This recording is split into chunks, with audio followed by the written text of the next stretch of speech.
Welcome back to Canvas and Pixels by Next Layers. In this lesson, I'll be diving into everything about bullet and numbering list style, from basic to intermediate to advanced. If you are ready, let's do this.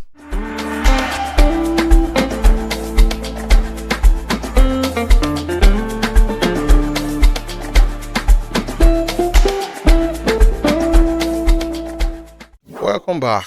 If you recall, my last video, there was a portion where we have this multi-level numbering, and we found a way to fix it. If you have not seen that video, please refer to the link that is showing on your top right or in the description below. I noticed that I spent a lot of time trying to fix this numbering because I will have to manually do it. So I decided to spend some time with InDesign to make sure that I figure this out. For us to get started, I wanted to approach this from a very basic level, and then we will switch to a real life situation for something that is a bit more complex. All right, so let's start with this. There are a couple of ways you could create your bullet and numbering, but I'm just going to make it very simple. So to create a bullet, you are going to create a paragraph style. You don't have to click on anything. You could also click on something. So you will see me doing different method of those styles. I will start by not clicking anything. What I mean by that is my cursor will not be within the text. All right, so I'll just go back to my move tool, and then before I start, I'll select my body text. The idea behind that is I want my list text to carry the same formatting with my body text. I'll come to the top right of my paragraph style panel and then click and say new style. All right, and then I'll just say list style. You can call it anything. I'll come to my bullet and numbering. All right, and then change it to bullet for a start. All right, I'll just say okay. Now for me to apply that style, I will highlight and then just apply the style. All right, that looks quite easy, isn't it? Now you notice that this is not aligning properly, and then we can adjust that immediately. How do we adjust that?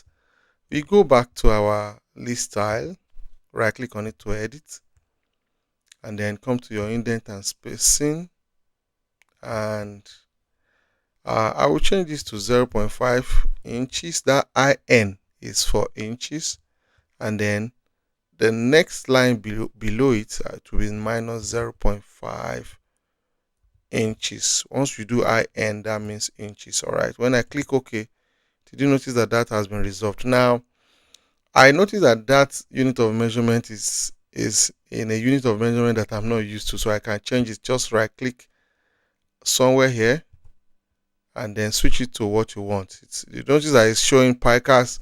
I am more comfortable with points and inches. Now that doesn't mean that picas is not correct. I don't know how to measure in picas. I can measure inches, centimeters, meters, and points. All right, so you could see that it is quite easy to do a bullet style. However, how about you wanting to change this type of bullet? I noticed that this bullet style is very common. For every of our documents, you just see the dot. What if you want a square? What if you want a custom shape? So let me quickly show you. I wanted to show you how you can change your bullet style. Go back to your list style, edit that list style, and then go back to your bullet and numbering, and then look at this portion, say add. Now this is showing Times New Roman. There are fonts that comes with glyphs. All right, they come with glyphicons, and one of them is Wingdings. All right, now you could see that this has a lot of things. So if I want to use this check or mark, I will click on it and then add, say okay, and then select it. Did you notice that as soon as I select it, I just say okay, and then you have something different from the usual circle. I think you can change it again. You can edit your bullet and numbering, and then I'll add Now you notice that what we added last is still showing. That means InDesign is saving it for us. All right. So let's add something else. I'll change it to Wingdings. You can have some other font that has some glyphs. All right. That's a particular one I'm looking for that I really like. It's this guy. I'll add it. I'll click OK and then select it and then click OK. I believe you are loving this already. Now, I wanted to add one more thing to this, which is something that I've also noticed. If I apply a color to my text, that color will also affect my bullets. Let me just demonstrate what I mean. Did you notice? I mean, what about if I want my bullet to have a different color from my text? I'll just undo Ctrl Z. All right. How do I do that? I will first of all define a character style for my bullet color. So I'll do something like this. Go to the top right of that character style panel, click on new, and then I'll just say bullet color. All right. And then come to color. Let's just say magenta. For example, I'll click OK. All right. I'll navigate to my Windows menu and bring out property panel. All right. When I bring out property panel, watch what happens when I highlight bullet and numbering options somewhere here, and I will click on options,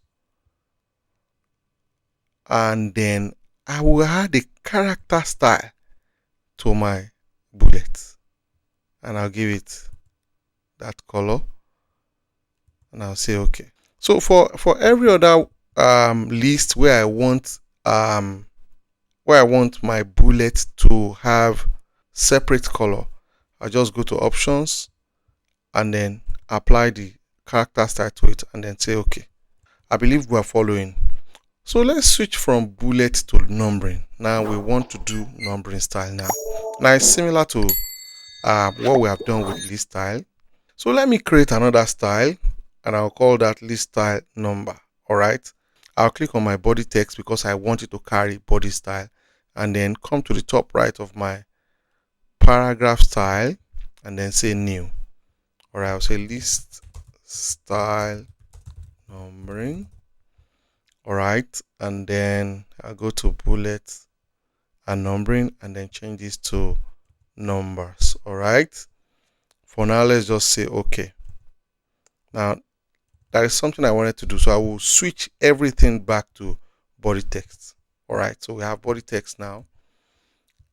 I did that intentionally because I wanted to show different things with list style. So if I highlight and I just say list style numbering, you see that immediately we have counting numbers. Now, what if we want alphabet?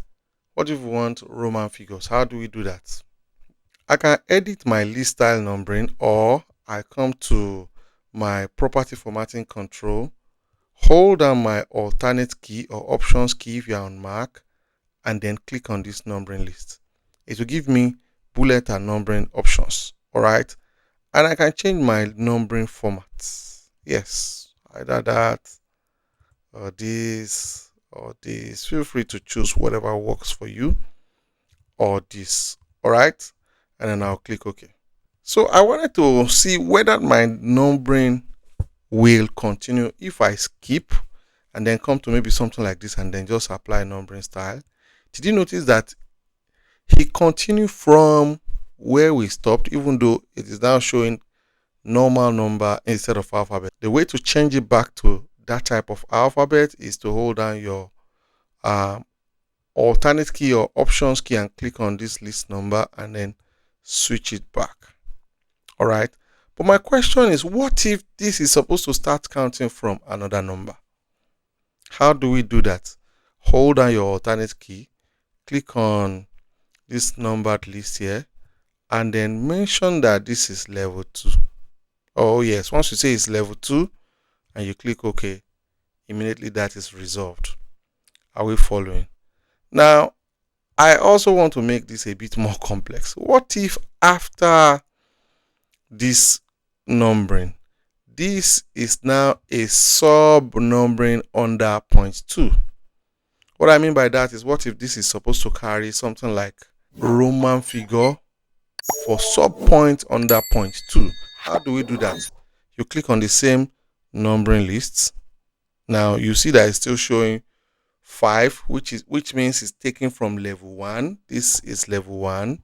All right, but we wanted it to take sub numbering under point 2. So I'll hold down my alternate key and click on numbering list, change it to the Roman numeral that I want. In this case, it could be alphabet. So let's say it's even alphabet. It tried to continue from level 1. All right, so what I would do is to say this is not level 1. If I say it's level 2, it's showing C, D, and E, but I will say it is level 3. All right, did you notice that? And immediately you could see that it could understand that this is from number 1, number 2, and these are points under number 2. I hope this is not getting confusing already, because we're about to take it to something that is a bit complex now. All right, so I had to do this to show us, possibilities of what we could have in numbering here and there, and how we could make things happen. Let's continue. So now I have gotten this document and I wanted to practice something that is a real life situation. This is a law document, and you could trust me, for every legal document that you work on, you are going to have something like this. You have all kinds of lists, subsections here and there, trying to number them from one chapter to another. So I thought of putting this out in a way to help everybody on how to get to work with this in a seamless manner. So let's proceed. Now, this is my chapter 1, even though I didn't write paragraph style for chapter 1. Let's just move it somewhere to the next page, and then we'll try to approach it and see how we can keep this numbering. This is the numbering that came from Microsoft Word. What we wanted to achieve is to create our own numbering and still make it automated without we having to do it manually. In the past, I used to do this manually, and it takes me a lot of time. So how do we resolve this problem? Now, if you look at what we started here, it has levels. Those levels started from number 1. We are able to create a second level that is also starting from number 1. But we have a peculiar situation with this. This is not starting from number 1. This is starting from 1.1. 1.1 is something like a level 2. Believe me, I had to sit down to figure out how to get this done. So let me show you what I did. I introduced something that is not in the book. Yes, to start with, I introduced something that is not existing in the book. I said list level 1. This is not in the book, and I will show you how to take it off. All right, so you don't send your book to your client and your client is seeing what is not in the book. I will create a list style with this guy. Please, I need you to follow me carefully this time. I will come to my paragraph style and then to the top right and say style level 1. All right, and we want a numbering style. So I'll come to bullet and numbering, change this to numbers, and then leave every other thing. All right, I'll click OK. All right, now notice that nothing happened. The reason is that the style has not been applied. So while my cursor is there, I will apply the style. This is automatically showing number 1. All right, I'll move to the next one and apply that same style. Now, when I apply that same style, you notice that I changed to number 2. But what we are looking for is 1.1. So we are going to create another level. So I will just watch me closely. It's easy, but it can be a bit confusing, but I need you to concentrate. While selecting this list style, I'll create another style. All right, and I'll call this list style level 2. Please watch me closely. Level 2. All right, now I will apply level 2, but when I apply level 2, nothing has happened. I will edit list style level 2 and then I'll get to bullet and numbering, Please watch me closely. All right, then I'll come to this guy. First of all, I'll say this is level 2. I need to tell that to InDesign. As soon as I indicated that this is level 2, did you notice that the numbering changed back to 1? But don't forget I'm looking for 1.1. All right, so I'll click on this arrow and then say insert number placeholder. I'll say level 1. When I set level 1, the number changed to 11 instead of 1.1. So how do we resolve that problem? I'll come right after number 1, all right, and add a dot, like a full stop, all right, and that resolved the issue. I'll just click OK. So now we have 1, we have 1.1. Because this is also level 2, if I apply level 2 now, watch. Very easy. But we have a new problem. This is level 3. You know why I said this is level 3? We now have 1.1.1. So I could tell this will be 1.2.1. Because this is a subset of this one. I hope this is not confusing already. I think I should show you the Microsoft Word document, and then this can help us understand what I'm saying better. I will quickly get to, now you can see what I'm saying, 1.1, 1.2, but right after 1.2 we have 1.2.1. that is level 3. So let us create level 3. Now I'll click on this and apply level 2. All right, notice that it now became 1.3. Meanwhile, it was supposed to become 1.2.1. So I'll create a new style and then I will say list style level 3. All right, I'll click OK. I will apply that list style level 3 and then right click on it again to edit. Go back to my bullet and list. All right, please watch me closely. I will tell that this is level 3. Did you notice that it became 1.1? Meanwhile, it's supposed to become 1.2.1. all right, then I'll come here and then indicate that it should base that on level 2. Now something happened. It now became 2.1.1, and what we're looking for is 1.2.1. so I'm going to do small modification. First of all, I'll change this number 2. I'll change it to 1. All right, did you notice if I press my tab that immediately changes to 1. So I'll place a full stop right at the end of that 1 and then change this to 2. Oh yes, that's what I'm going to do, and that immediately gives us what we're looking for. But there is a way to demonstrate if what we are working on is correct, and I'll click OK. The idea of knowing whether it's correct is that by the time I click on this will be 1.2.2. watch that. I'll click on level 3. Don't forget we're on level 3. Boom, that's it. It gives us exactly what we're looking for. I hope we're following and this is not confusing. Please, if this is getting complex, kindly rewind and carefully watch this, and I'm sure you will get it. Now, I want to go to chapter 2. And then I will tell you how you will remove this. Don't forget that this is not part of the book. All right, so I want to go to chapter 2 so that we will know that this will be a continuous count and that InDesign can understand each of the level, be it level 1, level 2, or level 3. So let's just try and scroll to chapter 2 is what I'm trying to look for. Chapter 2, let me see. I think we're almost there. I hope I have not passed chapter 2. Okay, so this is chapter 2. I'll just take it on a new page. All right. Now, don't forget that chapter 2 is also starting on 2.1. All right, so I will just introduce something that we don't need. So as soon as what I did was to copy that text. I copied it from chapter 1. Let me show you. I copied this text from chapter 1.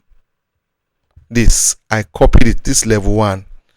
So when I got to chapter 2 and I did Ctrl V or Command V if you're on Mac, it automatically recognizes that it will give it number 2. Look, I could do this, return it back to body text, all right, and then apply list style level 1.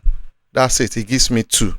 So let's watch whether it will now understand that we have level 2 as 2.1. I'll return it to, okay, it's in body text already. I can remove this 2.1 so that we'll be sure that what we have done is working. I'll say level 2. That's it. It works perfectly. I'll remove these two because I can see that it's in body text, and I'll say level 2. It works perfectly. Don't you just like InDesign? I mean, this just makes sense. Now, I told you that in the past I will usually have to do this manually, and I had to sit down to find out, okay, how do I get this done without doing it manually? This is level 2, all right, 2.3. Now this is level 3.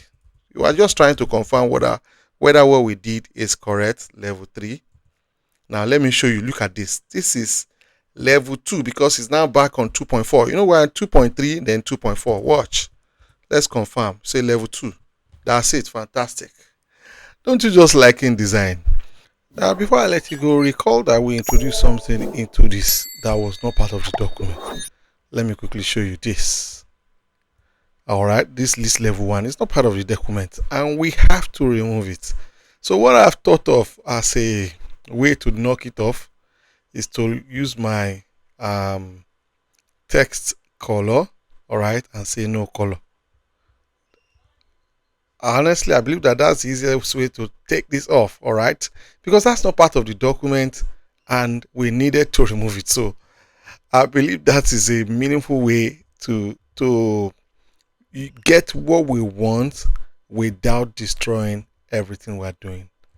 If this video has been meaningful, do not forget to like, subscribe, and hit the bell button so that every time I upload new videos, YouTube can notify you that we have something new for us to learn together.